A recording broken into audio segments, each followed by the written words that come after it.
Baik, pada materi ini kita diperkenalkan dengan pendekatan elemen hingga untuk menyelesaikan masalah nilai batas satu dimensi yang dinyatakan dalam bentuk persamaan diferensial orde 2 dengan menggunakan metode residual berbobot dengan langkah-langkah utama yang mencakup menyusun masalah nilai batas dari domain asal ke bentuk diskrit, dua menggunakan fungsi bentuk untuk mendekati solusi, tiga mengembangkan bentuk lemah dari elemen tunggal. Bentuk umum masalah dari batas, persamaan yang bisa kita lihat pada slide, di mana AX, PX, dan QX adalah fungsi yang diketahui, dan UX adalah variabel tak bebas dengan kondisi batas sebagai berikut, di mana alfa dan beta adalah koefisien yang sudah diketahui. Lalu, bisa kita lihat pada grafik, di sini intervalnya 0 sampai L, dan di XI adalah nilai hampirannya yang disebut dengan UI, sedangkan di XI plus 1, UI plus 1, itu nilai hampiran di XI plus 1. Lalu diskritisasi spasial membagi domain 0 sampai L menjadi beberapa segmen kecil yang disebut elemen. Tiap elemen memiliki dua ujung node. Jumlah node sama dengan jumlah elemen plus 1. Elemen konektivitas yang mana? Elemen ke I menghubungkan node ke I dan ke I plus 1. Lalu panjang elemen LI sama dengan XI plus 1 kurang XI. Sistem koordinat lokal X-aksen digunakan agar lebih mudah dalam perhitungan pada tiap elemen. Lalu persamaan diferensial biasa orde 2 koefisien tak konstan di dalam suatu elemen. Dalam domain elemen lokal, persamaan diferensial yang sama dinyatakan dengan koordinat x-aksen persamaan sebagai berikut dengan kondisi sebagai berikut. Lengkungan batang satu dimensi dengan persamaan berikut dengan E modulus elastisitas, A luas penampang, F x-aksen garis lebar persatuan panjang, U x-aksen perpindahan atau defleksi dengan kondisi batas sebagai berikut. Lalu perpindahan panas dalam domain satu dimensi dengan persamaan sebagai berikut dengan Q sama dengan laju pembangkitan panas per volume, K konduktivitas, A luas penampang. Untuk permukaan tipis yang memindahkan panas ke fluida sekitar dengan suhu T hingga, maka persamaan sebagai berikut. Lalu dengan kondisi batas dengan jenis yaitu isolasi, konveksi, dan radiasi. Lalu interpolasi satu dimensi dan fungsi bentuk. Fungsi UX aksen didekati dengan interpolasi polinomial dengan persamaan berikut. Lalu dinyatakan dengan interpolasi Lagrange. Lalu NIX aksen adalah fungsi bentuk yang bernilai 1 di titik simpul X aksen I dan 0 di simpul lainnya. Fungsi NI berbentuk derajat polinomial yang sama dan jumlahnya harus sama dengan 1. Lalu, channel kontinu fungsi bentuk linear. Untuk aproksimasi linear, misalkan M sama dengan 1, dengan persamaan berikut, di mana persamaan 4115 memenuhi persamaan 412, ekspresikan koefisien A0 dan A1 dalam perpindahan U1 dan U2 pada batas-batas wilayah solusi X-aksen 1 dan X-aksen 2. Dengan persamaan berikut, dapat ditulis dengan matriks sebagai berikut. Lalu kita butuh inverse matriks A, didapat sebagai I persamaan 4,19, maka diperoleh A0 dan A1-nya, lalu substitusi ke 4,15 dengan persamaan berikut, lalu kita kumpulkan suku yang buat U1 dan U2 menjadi seperti 4,22, artinya nilai di X-aksen adalah kombinasi linear dari U1 dan U2 dengan bobot yang bergantung pada dengan jarak relatif X-aksen. Kita namakan bobot tersebut sebagai fungsi bentuk dengan persamaan 4,23. Lalu dengan N1, N2 itu kita tulis dengan ringkas mendapatkan persamaan seperti yang kita bisa lihat pada slide. Continue untuk fungsi bentuk kuadratik. Fungsi interpolasi sebagai polinomial derajat 2 seperti persamaan 427. Supaya fungsi ini cocok untuk nilai di 3 titik, kita bentuk sistem persamaan matriks A dan matriks X yang seperti pada slide, di mana adalah bentuk umum polinomial untuk sembarang X aksen. Setelah manipulasi aljabar, diperoleh fungsi bentuk kuadratiknya seperti pada slide. Dengan fungsi bentuk itu, kita menyusun interpolasi U tildanya seperti persamaan 431. Dengan matriks fungsi bentuknya itu matriks M dan vektor derajat kebebasan itu vektor D. Selain itu bentuk umum fungsi bentuk C, di mana bentuk polinomialnya seperti persamaan 433 dengan matriks X-nya dan vektor A-nya seperti pada slide. Setelah kita evaluasi U di M tambah 1 di titik berbeda, diperoleh persamaan aljabarnya sebanyak M tambah 1 untuk mencari koefisien A1 seperti pada persamaan 436. Dalam bentuk matriksnya ditulis sebagai persamaan 437, di mana vektor D adalah vektor derajat kebebasan dan vektor koefisien dapat dicari seperti pada slide. Selanjutnya itu fungsi interpolasi Lagrange satu dimensi adalah metode elemen hingga. Setiap segmen kecil diberikan sistem koordinat lokalnya. Dalam hal ini itu x-aksen. Berdasarkan persamaan 423 dan 430, maka fungsi bentuk linearnya itu seperti pada slide. Dan fungsi bentuk kuadratiknya untuk R besar dari 0 dan kecil dari 1 seperti pada slide. Dan untuk nilai khusus R sama dengan setengah seperti pada slide. Materi selanjutnya yaitu persamaan equilibrium dalam elemen hingga. Masalah batas yang akan diselesaikan menggunakan metode elemen hingga seperti pada persamaan berikut ini dengan formulasi berat residual seperti persamaan berikut dengan W x-aksen adalah fungsi pokok sebarang dan digunakan integrasi parsial pada suku pertamanya, di mana W aksen X adalah fungsi residual berbobot. Kemudian suku pertama diintegralkan, maka diperoleh seperti seperti persamaan berikut ini. Dengan menggunakan kondisi batas atas persamaan yang telah diperoleh bentuk lemah dari masalah nilai batas. Fungsi residual berbobot sama dengan variasi U dengan mengganti W menjadi delta U menggunakan variabel ujung elemen. Dengan menggunakan kondisi batas atas, persamaannya diperoleh bentuk lemah dari masalah nilai batas. Interpolasi linear dan turunannya. Bentuk lemah diperoleh dengan persamaan berikut. Dengan mengeliminasi delta D merupakan variasi sebarang dari fungsi ini, diperoleh persamaan keseimbangan seperti persamaan berikut. Perhatikan bahwa suku pertama pada ruas kanan yang melibatkan variabel yang tidak diketahui juga dapat dinyatakan sebagai berikut. Pada bagian 4.6 kami menunjukkan bahwa jika parameter AX kontinu dalam domain solusi vektor bebas batas akan menghilang untuk semua node internal kecuali node 1 dan NE plus 1. Jadi jika kondisi ini berlaku, cukup menggunakan bentuk-bentuk berikut ini. Oleh karena itu, untuk masalah di mana AX kontinu dalam X besar 0 kecil L, persamaan keseimbangan elemen untuk masalah nilai batas yang diberikan oleh persamaan 4.1 dan 4.2a diungkapkan sebagai berikut. Selanjutnya, matriks kekakuan elemen untuk parameter masalah konstan. Jika AX sama dengan A dan PX sama dengan P adalah konstanta yang ditentukan, maka matriks kekakuan berikut diperoleh sebagai berikut ini. Jika kondisi nilai batas alami ditentukan di ujung domain solusi atau XL, diperoleh seperti berikut.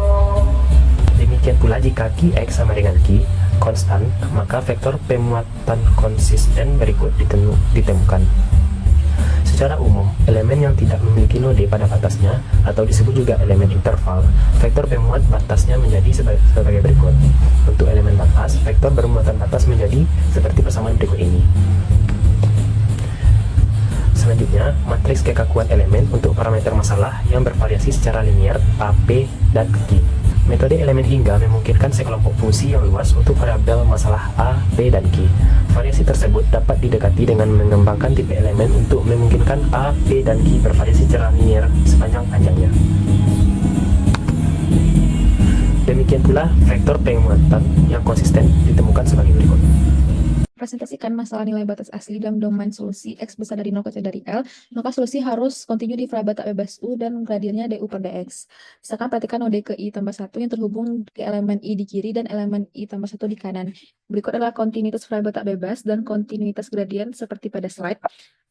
Gradien dari bentuk ini berkaitan dengan kondisi batas alami pada batas-batas elemennya secara khusus, yaitu suku pertama seperti pada persamaan 469. Kondisi kekontinuan gradien dapat dinyatakan sebagai persamaan 470, dan kondisi inilah yang memungkinkan mengubah persamaan keseimbangan elemen menjadi persamaan keseimbangan global. Untuk menerapkan kondisi kontinuitas kedua ini, persamaan 468 harus menyatakan untuk setiap node dalam sistem. Berikut adalah persamaan 472 untuk elemen KI, 6 persamaan 473 untuk elemen KI tambah 1. Kedua persamaan ini berkontribusi terhadap keseimbangan di node KI tambah 1 pada persamaan 474, dan dengan menjumlahkan keduanya diperoleh persamaan 475. Gradien solusi persamaan 468 itu mengarah menghasilkan persamaan 475 dengan menggunakan persamaan 476. Prosedur yang dijelaskan dalam persamaan 476 itu disebut elemen assembly. Prosedur ini akan menghasilkan NE plus 1 yang akan direpresentasikan dalam bentuk matriks seperti pada slide, di mana matriks ini dapat direpresentasikan sebagai matriks K dikali vektor D sama dengan vektor X. Baik, selanjutnya bab 9, analisis elemen hingga untuk permasalahan perpindahan panas satu dimensi. Apa itu perpindahan panas satu dimensi? Bayangkan sebuah benda padat panjang yang setiap sisi permukaan diisolasi, tapi ujung-ujungnya tidak, misalnya batang logam. Yang ujung-ujungnya terkena panas dari luar, karena bentuknya panjang dan lurus, kita bisa menyederhanakan perhitungannya dengan menganggap panas hanya mengalir dari satu arah, ujung ke ujung. Inilah yang disebut perpindahan panas satu dimensi. Tujuan bab 9, menggunakan metode elemen hingga untuk menyelesaikan persoalan panas satu dimensi secara matematik. Artinya kita akan mempelajari bagaimana menyusun model matematik dan menyelesaikannya secara bertahap menggunakan metode FEM. Metode elemen hingga memecah suatu benda besar atau kompleks menjadi bagian-bagian kecil supaya lebih mudah dianalisis secara matematik. Persamaan dasar perpindahan panas. Nah, pada persamaan dasar perpindahan panas itu terbagi dua. Yang pertama itu kasus tanpa konveksi, hanya konduksi plus sumber panas. Artinya, panas bisa muncul dari dalam benda kalau ada perbangkitan panas seperti reaksi kimia atau listrik. Itu dilambangkan dengan Q. Panas juga menyebar dari titik ke titik lewat konduksi, itulah bagian tengah persamaan. Suhu benda bisa berubah seiring waktu, itu dilambangkan oleh turunan waktu turunan T terhadap T di sisi kanan. Bisa dilihat persamaannya seperti ini. Selanjutnya itu pada persamaan 9.1 bisa dilihat setiap variabel memiliki arti dan bisa dilihat satu persatu. Oke, selanjutnya persamaan kedua yaitu persamaan konveksi ke udara di sekitar, seperti sirip logam ditiup angin. Nah, bisa dilihat persamaannya seperti ini. Artinya, sama seperti sebelumnya, tapi tambahan satu komponen yaitu HP T hingga kurang T yang menggambarkan panas yang lepas ke udara, atau disebut dengan konveksi. Misalnya, kamu punya sirip logam kecil seperti heatsink, dan di luar ada udara dingin, maka suhu sirip akan turun karena panas keluar ke udara. Bisa dilihat pada persamaan 9.2, setiap variabelnya memiliki maksud satu persatu.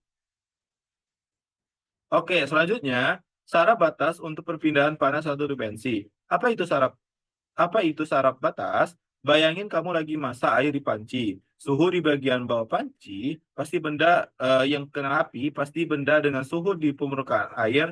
Nah, ini dalam dunia teknik, kita perlu tahu apa yang terjadi di batas suatu benda. Misalnya, ujung batas logam, dinding pipa, dan lain-lain. Inilah yang disebut boundary condition atau syarat batas. Jenis-jenis syarat batas itu terbagi dua. Yang pertama, ada syarat batas esensial, dan kedua, syarat batas alami. Bisa dilihat persamaannya seperti ini. Ini adalah perbedaan antara dua syarat batas, esensial dan natural. Bisa dilihat. Oke, selanjutnya masalah perpindahan panas satu dimensi dalam kondisi tuna. Nah, sebelum itu saya akan menjelaskan apa itu tuna. Tuna itu adalah semua variabel dalam sistem, misalnya suhu, tetap konstan seiring waktu, walaupun mungkin berbeda di setiap posisi. Penyelesaiannya, pertama kita pecah domain jadi bagian-bagian kecil. Selanjutnya, setiap elemen dianalisis satu persatu, dan selanjutnya kita gunakan sistem koordinat. Kita bisa pakai koordinat lokal itu x-aksen untuk tiap elemen, dan untuk yang global itu hanya x. Karena tuna, suhu hanya tergantung pada posisi. Artinya tidak ada perubahan terhadap waktu, jadi tidak perlu turunan waktu. Yang dipakai hanya turunan terhadap posisi x. Karena tidak perlu turunan waktu, maka menggunakan persamaan berikut.